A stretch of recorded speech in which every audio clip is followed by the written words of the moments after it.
Hello and welcome back to the Pod Time Podcast, a show where I talk about the lives, experiences, and opinions of a correctional officer. My name is Officer Edwards, and this week is the third episode. It's going to be pretty much one topic, the big topic it's in the news and everything. It's the George Floyd case.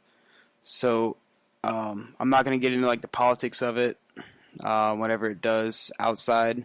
I'm really just going to kind of talk about what it does to being inside the facilities and how that kind of event can affect the offender population and the general mood inside a prison. So I'll start by saying that it is horrible what happened, and for being so far away from where I work, state-wise, just across the country pretty much, it affects prison life. It really does. These guys can still watch the news and get newspapers, and they're still connected with the outside world pretty well. And when this all started getting big was Thursday or Friday, and how it specifically affected my prison is that we had 2 points in that day where there were talks of riots happening, and one instance where they did try to riot, one offender tried to start a riot. So these guys get this information. If the guy was gang related, I'm not entirely sure, but it seemed to be that one gang in our facility was acting out on it. The whole gang thing can be weird when talking about outside events like this, but I don't know if the guy was affiliated or whatever. But inside the prison, it seemed like a gang thing.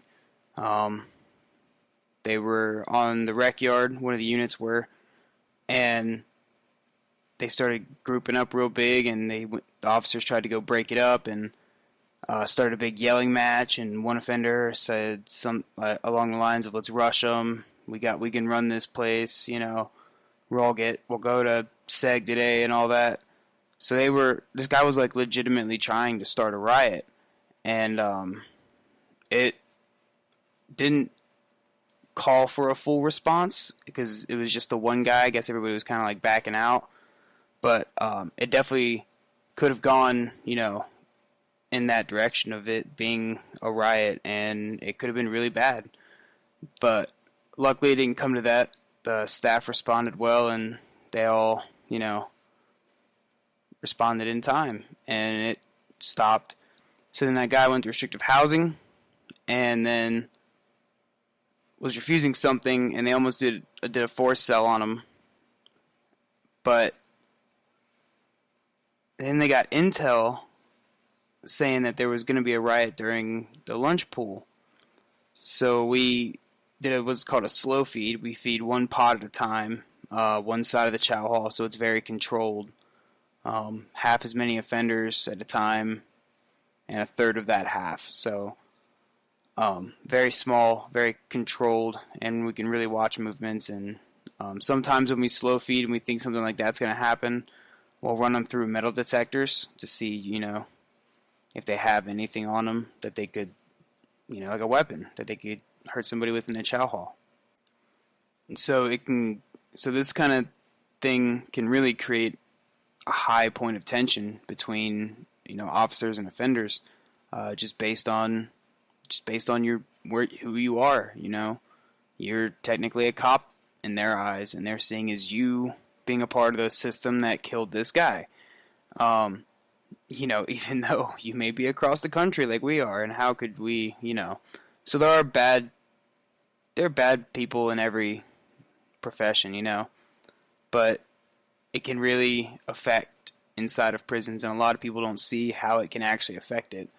So the whole weekend, it's been super stressful. The tensions have been really high. I've been really watching my own back and my other officers' backs a lot closer, with all that's going on, all the rumors going around, because they've made public threats out to everybody saying, "Hey, we're going to go start killing cops." So it can be really dangerous, even as a correctional officer. If you think that if you're new it's a whole corrections thing, and you think that, because you work corrections, you're seen differently than like cops on the street. You're not. They'll target you just as hard, and they have targeted us just as hard before. It's rough. It can be really rough when this kind of thing happens, and you see how it affects your facility. It's weird walking around now. You don't really know who is part of it, who's like, was part of the riot or wants to start it, who's affiliated with that gang. If they are affiliated with that gang, are they part of it? Do they even want it? It's all kinds of weird things you gotta pay attention to. It can get weird, but it seems like things are kind of starting to lighten up. I did drive through the downtown I live by, and they were rioting, and I had to go pick up my wife from work straight from the prison, and I took my shirt off, I put my belt I took all my stuff off and put it in my trunk and covered it up. I didn't want to take that risk, of getting stopped and somebody seeing it and, doing whatever, because it has come to that before, and that's probably the worst. That's probably the most terrifying part of it is how the public sees you and what the public wants to do to you at points. But even though you don't have that much interaction with the outside as a correctional officer, still you get seen the same, and they treat you the same pretty much. But just keep your back safe, watch yourselves. Tensions are high right now. I'm sure they're high just about everywhere in every state with the prisons. Just watch it. It's getting kind of tense out there, so don't wear your uniforms outside of work. I don't know if your state tells you to do that, but they should, and you should not be wearing a uniform outside of prison, honestly.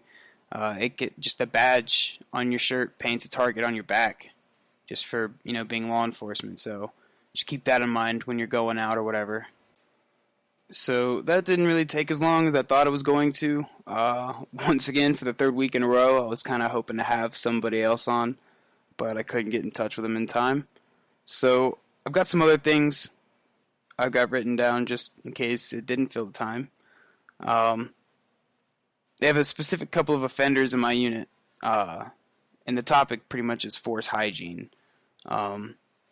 These offenders, some of them just don't shower, whether they're depressed or mentally ill, and they don't shower and they start, get really stinking up the pod, and sometimes you have to force shower these guys, and if you're a female staff, obviously you get out of it in a male facility, and I'm sure it works the same in a female facility. The guys are not allowed to force shower women. I'm not even sure if it's ever happened in a female prison before. I'm sure it has. But force showers are probably the weirdest thing I think I've ever had to do in prison. It's, but it's got to be done. These guys can really start to get stinky.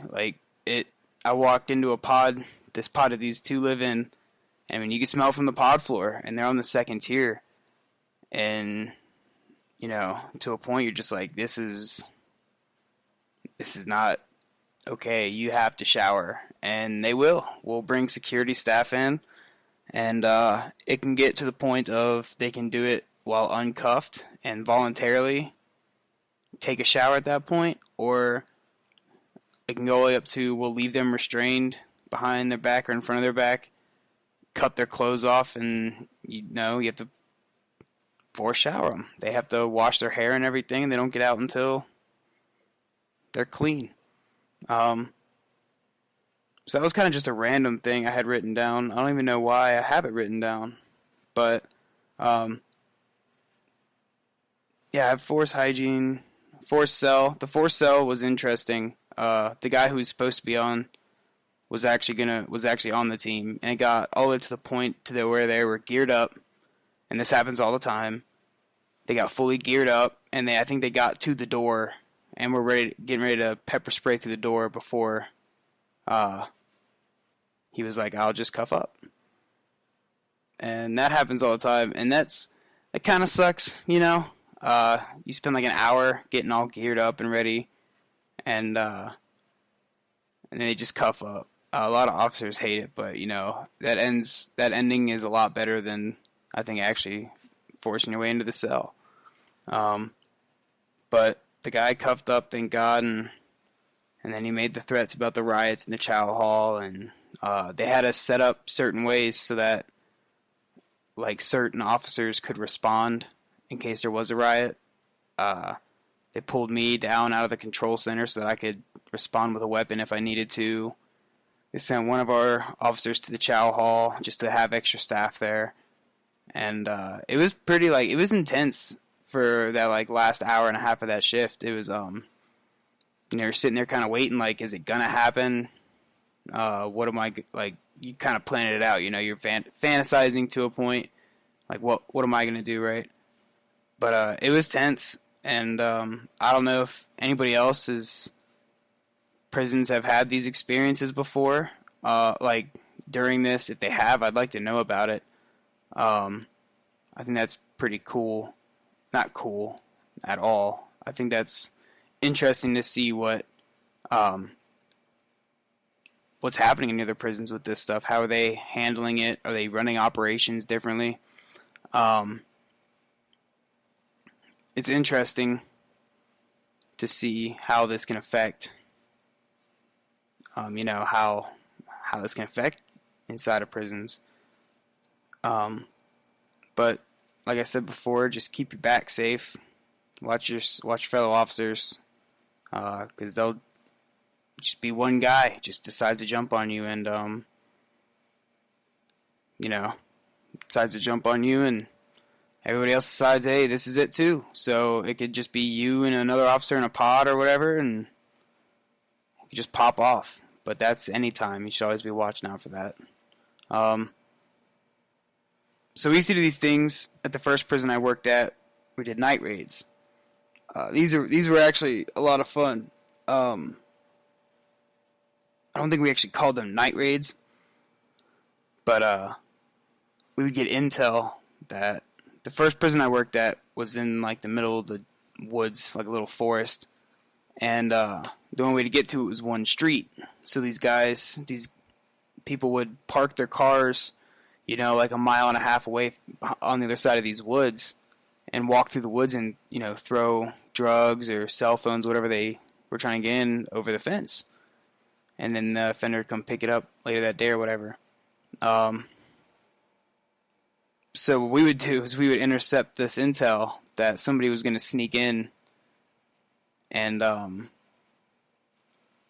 we would go out in the woods and hide there and wait for them, ghillie suits and all. I mean, like, we were decked out. We'd hide in the woods, and then we would wait for them, and eventually they'd show up. They always showed up. That was the craziest part, that they always showed up. They were never wrong.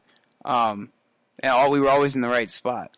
So we would wait for them. We had this back in the South, so they had, you know, all these guys had deer cams and everything.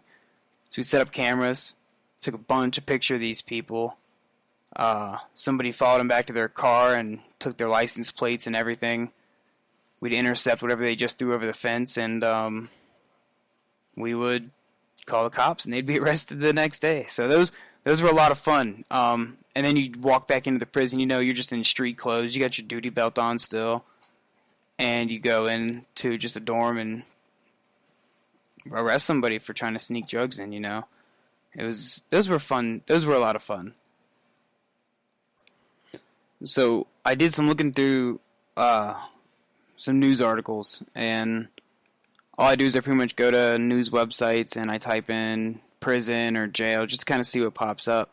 And I did this just a few minutes ago, and this is what I was saying in the beginning, is that people really don't know what happens inside of prisons when something like this kind of happens, like the whole George Floyd incident. And I scrolled through pages and pages of articles and websites, and really the only thing I found was something about federal prisons under a national lockdown. So it really shows you that you don't see what happens with the prisons when stuff like this happens.